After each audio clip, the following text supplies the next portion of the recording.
to Bitcoin. So give it up for Jorge, Jay, Kush, and Gabe for keeping the conference caffeinated. All right, fellas. Look at this. You can't coach this kind of stuff. Where do I sit? Come on, we can sit together.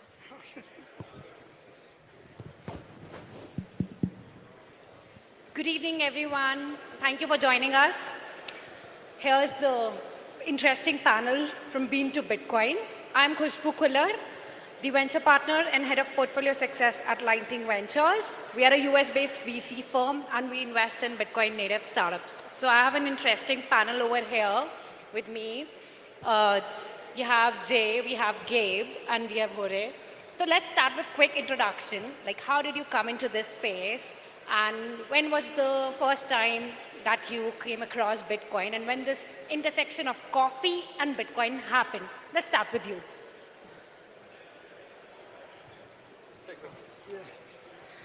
Well, good afternoon, everybody, and welcome to El Salvador. For those of you who's the first time, I want to thank everybody from the organizers and Dr. Coach for hosting us. So, in my particular case, we're third generation coffee producers. So when I relocated to El Salvador, after having lived abroad, I thought that it would be a great idea to just integrate a vertical and complex value chain as the specialty coffee industry, because we've been always tied with a commodity financial instrument which has been unfair. So we started creating ties, relationships with roasters from our farm directly to the roasteries in Europe and the US.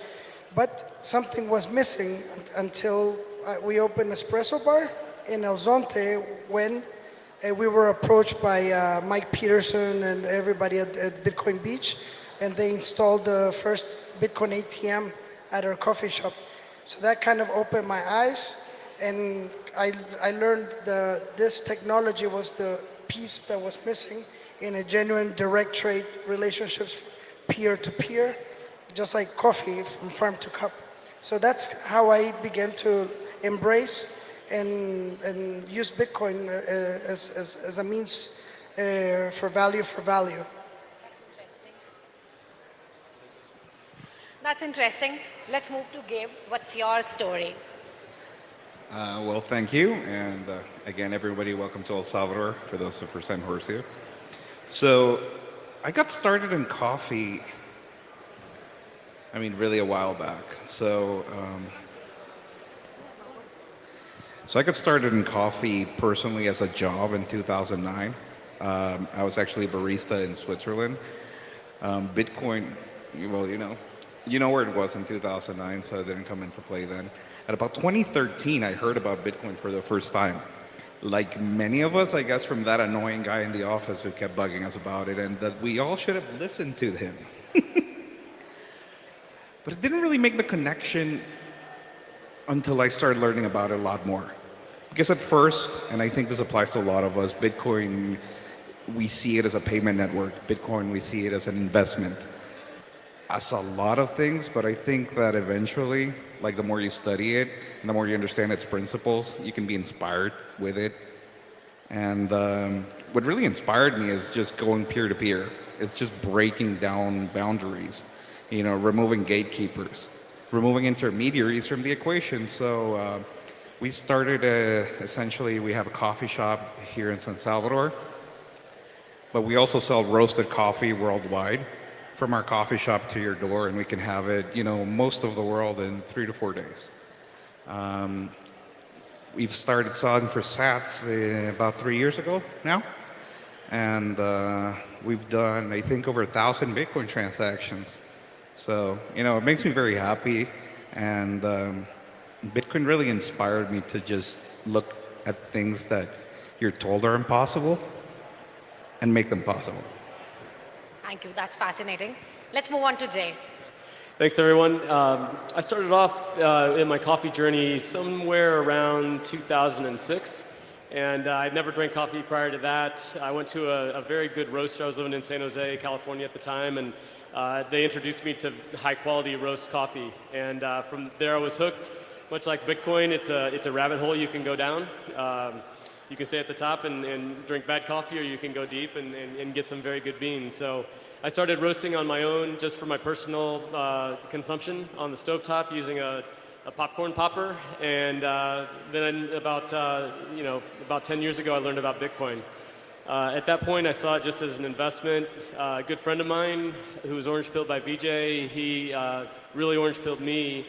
I went down that rabbit hole and really understood it and became a Bitcoin maxi, which was great. 2022, I went to the conference down in Miami, and I thought I was going to get a job in Bitcoin. I had a decent sales and marketing career, and I showed up with a resume and a suit coat. And they looked at me first of all and said, what's in your hand? We don't do resumes here. And second of all, like, what are you wearing? Like, you're in the wrong conference. So I ended up going home after Miami, and I thought, you know what? I love coffee. I love Bitcoin. Why not marry the two? I didn't want to roast my own, so I went to a roaster that I found locally. I talked with them, and I said I wanted to have El Salvador because of the Bitcoin opportunity there. I wanted to have Ethiopian, which is the only ETH I recommend.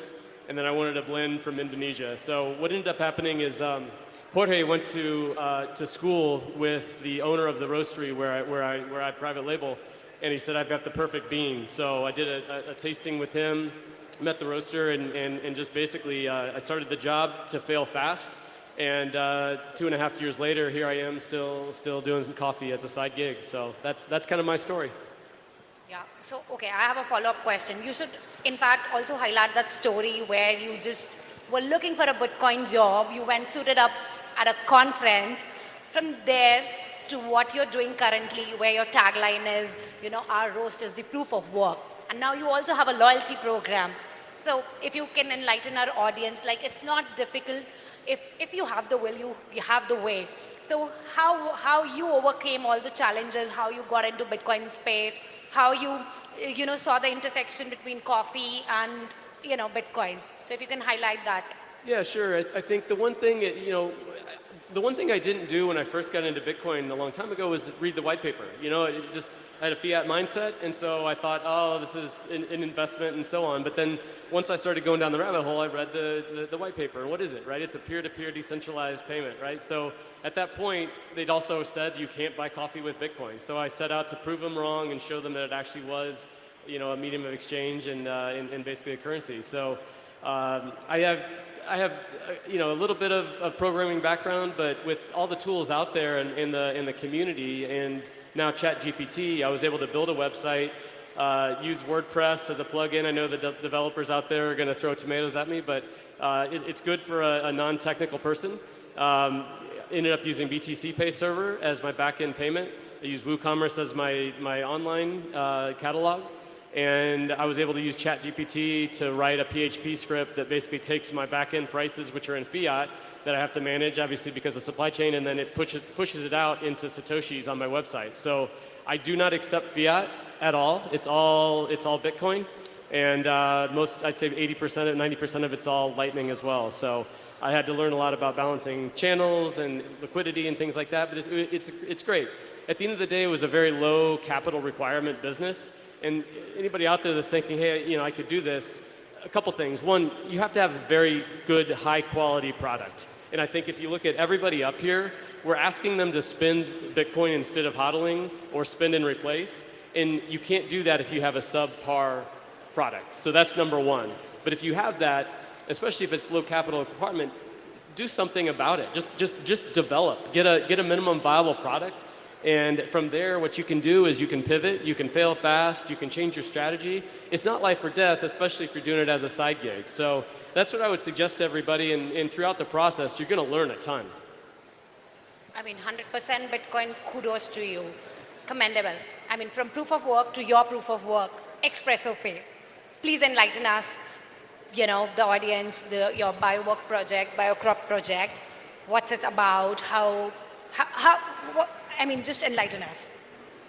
Well, XPressoPay came about pretty much putting into practice everything that we wanted to do to get out of that financial slavery.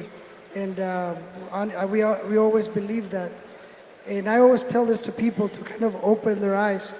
And like in Lugano, I spoke to people and I said to them, imagine being on the airplane in this beautiful country, seeing the Alps, but all of a sudden, I'm like, wait a minute, Switzerland exports about $6 billion annual in coffee sales. That is more than Colombia, and Colombia is like more than 20 times bigger than El Salvador. And therefore, when you begin to see the impact, we get, the farmers, we get less than 3 cents for every cup of coffee that is consumed worldwide in developed countries. And so I thought, what would be the best way? How can Bitcoin, and now being a legal tender in El Salvador, and coffee being one of the main exports of El Salvador, how can we bridge the gap? And I spoke to them, and it's not like I'm trying to bring all the Swiss roasters here. I only brought one German roaster here. But the point is that XPressoPay allows us to, it's powered by LM Bits. It's we partner with another Salvadorian who relocated to El Salvador, Christian Blaze. And we just came about to creating the proof of concept that I showcased in Pacific Bitcoin and Lugano. And last year I adopted Bitcoin where we were selling coffee. And it's got NFC enablement as well.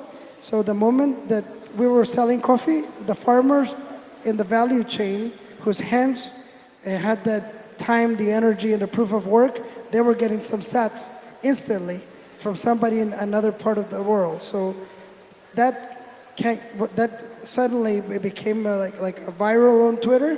The stories and all because you cannot do that with American Express.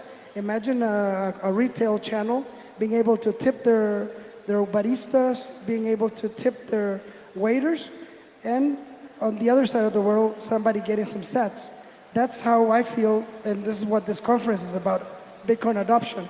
How we can help to accelerate the velocity of which this medium of exchange can contribute to society.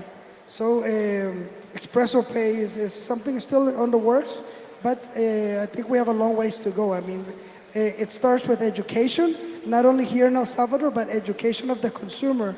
Consumers do not necessarily need to go to Whole Foods or Carrefour or any other supermarket. They can just buy from friends, coffee friends like Gabe, or in the US, SatsCoffee, or even Cherito. I mean, we all are complement to one another. And with just like 1,000 Bitcoiners around the world who just purchased through online sales and Lightning, they'll be able to get 3 to 5 business days, farm to cup, a great cup of joe. And the farmers are getting benefit instantly, because they can use that here as a medium of exchange or store of value. I mean, you're doing amazing stuff. Kudos to this guy.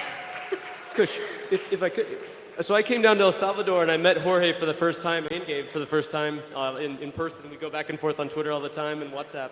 But when I heard about XPressoPay and what he was doing with giving back to the growers, I wanted to integrate that in my site for El Salvador beans, but I already had my back-end payment system, so BTC Pins created a WordPress plugin that allows the exact same thing. So now when people buy our El Salvador coffee, 6.9%, just a random number, goes back to the growers, and it's instantaneous when we fulfill. It goes through the Lightning Network to their LN URL address, and it's kind of magic. So thank you, because it was a great idea, and I love it. So. Gabe, I have a question for you. What were the challenges you faced earlier?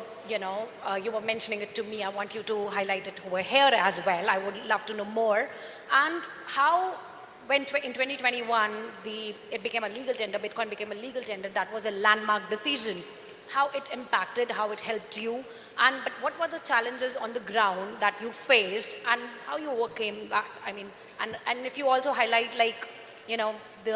in context of El Salvador as a position in terms of a coffee maker and as exporter, how the situation has changed, and what do you see, could be the future, and how, Bitcoin can help, and people in the audience can be part of this, someone who's interested in this space? Yeah. Sure. So let me just tell you a little bit. I think the main challenge that I had was like overcoming just the idea that you couldn't do it, because that's what I was told. So El Salvador has exported green coffee beans for a couple hundred years at this point, and that's all we're really good at it. Like the whole infrastructure set up for that. But like for a roaster to export from origin, like direct to consumer, that's rare. I mean, right now I know like 10 people in the world who do this, and when we started almost 3 years ago, no one did it. Almost nobody did it, except direct to consumer, like basically from farm to cup worldwide. Bitcoin helped certainly, because it's not only the payment network, but it's like the whole idea and the fact that El Salvador adopting Bitcoin as legal tender, that obviously it made people want it. So for us, maybe that was a step, way to get into the door. I feel like a lot of people who ordered from us like the first time, they probably did it because of the novelty. Yeah, I paid for coffee with Bitcoin. Everyone said that you can't do it. And I just went ahead and did it. And I got a parcel straight to my door from El Salvador. I'm supporting El Salvador. And I think novelty only gets you so far. If there was no quality there, like 80% of our customers wouldn't be repeat customers. So I think people really believe in the project and what Bitcoin allows us to do. And for us, it was really about changing that mentality, breaking down the, hey, I can't do this because, they told me I can't. And start believing, that anything is possible if you just work at it and trying to find a way, because there's always a way. I can get, assuming you guys, most of you, I assume, live in the US or Canada, I can get you coffee in like 3 days. You order it today on the website, the weekend doesn't count, so Wednesday afternoon it'll be in your door. And Bitcoin allows for that. But it's also like the modern world that we live in that allows for that. And I think the moment was ripe where the conditions were all met that you could actually start doing this. And I think in the future, it's something that not only El Salvador, but most coffee countries should do, because it's a way for value to actually stay at origin. It's a way for the farmers not only to get paid more, but to start new industries and develop new industries and help out, where the actual product is made. Sometimes I tell people that France does not export grapes for other countries to turn into wine, and they would never do that.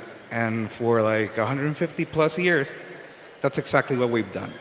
And I think, there's even if it's a small market, if we have a chance to change that, we should take it. Thank you, Gabe.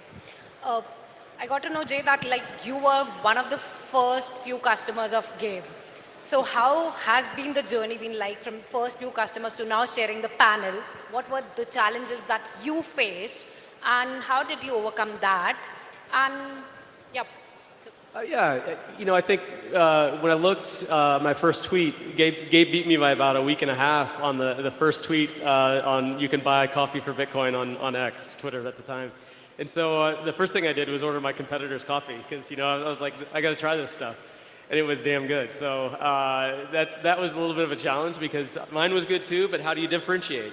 But it's very similar to free and open source software, right? Where you're going to kind of put everything out there and let the people, the developers or whomever, choose whatever they want to use, right? So we've all been successful in working together. And in a fiat mindset, you really would kind of like be competing. We'd have like WrestleMania up here maybe.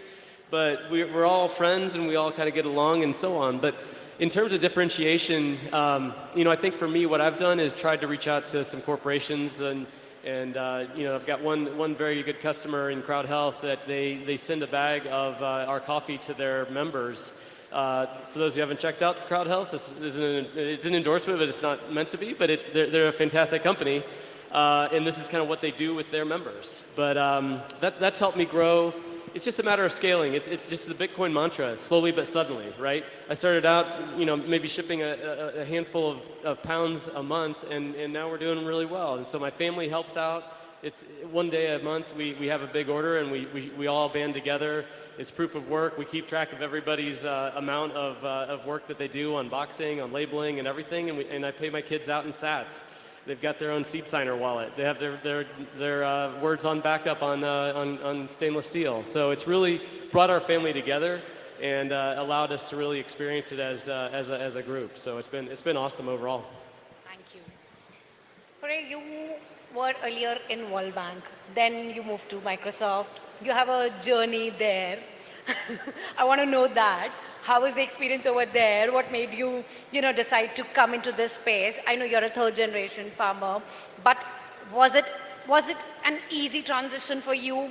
Or how was it? Like, what was your mindset? And when you came into this space, was it easier for you to onboard farmers and make them understand what you are, because they were non-Bitcoiners, of course. So how did you manage to onboard all the people around you and work around it? Yeah, it's been a long journey. If anybody has experienced the fiat system in the first row, it's been me. I mean, I was privileged to have had the opportunity to study in the U.S. Back then, the Civil War in El Salvador gave me, back then it was very difficult to continue studying here. So I went to a military academy in the U.S. There, after that, I got to go play soccer in a Division I school in the U.S. and in Washington, D.C., down the street from the World Bank, the IMF, and the IFC. So I said, I need to work there. If I'm going to change the world, it's going to be through the World Bank. So I did almost the impossible, and I managed to get an internship there. And my first experience there was the privatization of the telecommunications sector. I mean, you're pretty much, the World Bank is an expert in taking all those assets that belong to the people of those countries.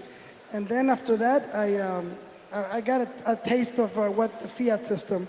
But for me, it was, okay, I need to continue exploring opportunities, how I can continue to climb that corporate ladder. So it wasn't enough to be in the World Bank, so I had to go in the private sector. What else? What better than Wall Street or any other banks? And but thankfully, it was bad, the economy, and I went to do my master's. I was recruited by Microsoft Technology in the finance side, and I had the opportunity to go to Seattle and work for Microsoft there. While there, it was a big deal here in El Salvador, a Salvadorian working with Bill Gates. It was in the newspaper, and but somehow my heart was empty. I don't know why, and everybody was like, "Congratulations, congratulations." Nonetheless, I continued doing what I was doing, but I was miserable. I wasn't changing the world, and to remind myself, even my car outside has a Microsoft sticker and the license plate that says "Changing the World." I wasn't changing the world. And then I said to myself, there's something that has to be done. I mean, I don't know if it's spiritual or what. So one vacation I came home and my father was there. My retreat was always going to the coffee farms during the harvest season, during the holiday season, and having those cup of coffees at the farm. And then I said, this is life. This is real life. It doesn't need to be in conference calls or travel for business. It was El Salvador, the savior. And so one day I decided to just relocate and move back with my family. And but to everybody that knows me, I was a loser. How can you leave this opportunity when people are moving? Everybody wants to leave El Salvador. And I'm the only one who wanted to come back, so I'm the outlier. And anyways, my father told me that if you want to grow, you need to go down. So the lower you go, the higher you will rise one day. So I decided what else can work the land in an organic manner, by ancestral approach.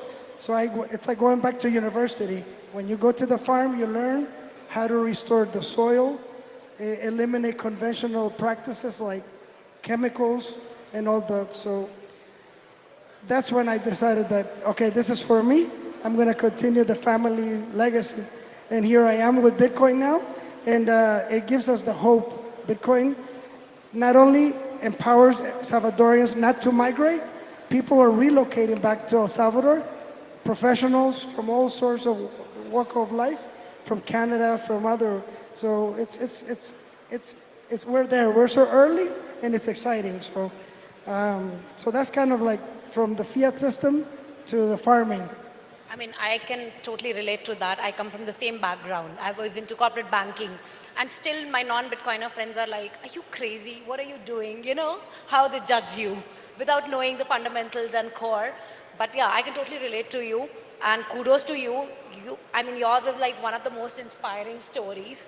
And okay, so I had a follow-up question. I had the question that I asked you, like when you started, how difficult was it to onboard the farmers and people in the value chain? How did you, manage to get them together? Well, first and foremost, like I'm not the traditional farmer. Like my respect to them. They live day in and day out. All the risk, everything associated with the risk, they endure.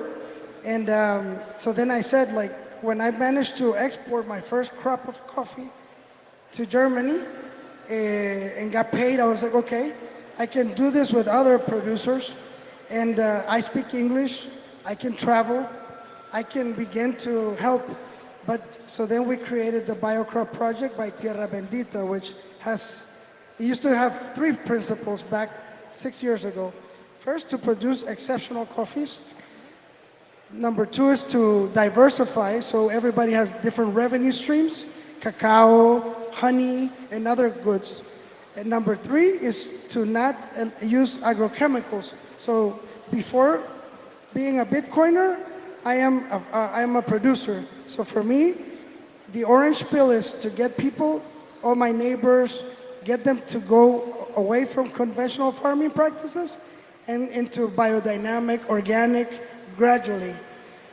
Then I'm a Bitcoiner, because if I get to orange pill them, that's like a dessert.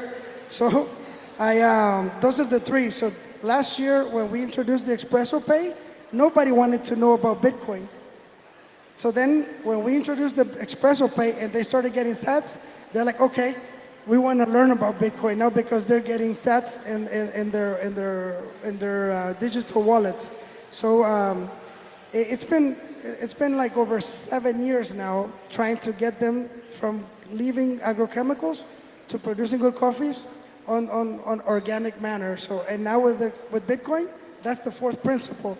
And now we just want education. Like we want to talk to folks like My First Bitcoin and other NGOs that can go and educate the communities. And on my end, I get to educate the consumers to not buy fiat coffee. That stuff is generic shit coffee. It's bad. It smells bad. I tell people, seriously, I mean, when you smell a dollar bill, it's bad. That's bad stuff. When you smell proof of work, Salvadorian single origins, that's the proof of work, because the sats are inside the bags. Those are the proof of work for us. You should tell them you have 2 booths over here. People can try out your coffee and know the difference. Oh, I mean, you guys have no idea how privileged you are at adopting Bitcoin. I've been fortunate to go to Pacific Bitcoin, the Bitcoin conference, Lugano, but nowhere will you enjoy such great single origin coffees like adopting Bitcoin. So a big applause to the organizers, to Gabe, who also has coffee there. And we're privileged to have also a business partner. You're not a competitor, you're a business partner in North Carolina. and I hope to. I always tell people I saw him at the farmers market out in Nashville with his beautiful family. Your daughter's doing the pour over. I mean, it's a community. So you guys are privileged to be served the best coffees in the world on the Bitcoin standard. So. Yeah, in fact, Jay, I would like you to mention, like, you are competitors in fiat world, but here you're not, you know. I want you to highlight that as well. Yeah, no, absolutely. We all get along together. I think the sum of the parts is definitely more than everything. So, anyway, thank you so much. It's been really fun seeing you guys again and being able to tell our story. So, thank you. Yeah, just last question. You have been into this business for quite a while as well. You have seen what are the challenges. You knew the challenges, but you were like, okay, I know the challenges and I could be part of it and I can overcome it. And you were mentioning like there were only 2 players when you started. Now it's around 10 players. But what do you see? What steps could be taken to drive Bitcoin adoption more in El Salvador's coffee industry? Bringing more of us into this. I mean, El Salvador has hundreds, if not thousands, of small producers, and I think they all have a place. So, not only in the coffee industry, but everything starts with orange pilling. It starts with making a purchase, I think, and supporting other businesses, and that's how, you get people to learn, you get people to be interested in stuff, and I would say, yeah, that. We need to bring more farmers into this. We need to bring more industries into this. Not only coffee, but every industry across El Salvador. It is Bitcoin country after all, so. Thank you. I mean, we can go for another half an hour, but time doesn't allow us. We'll do it off stage. Thank you guys for joining us. Please give a big round of applause to these incredible people who are doing real groundwork. Also, a big applause. Thank you. Welcome to El Salvador. Thank you. It's my first time, but I am really amazed. It's beyond my expectation. It's amazing. And these amazing people is making it, more commendable. Thank you. Thank you so much for having us. So, this is a gift from us. I hope you guys give her. Thank you so much. Bitcoin and coffee, Salvador coffee. Thank you so much. Thank you so much, guys. Thank you.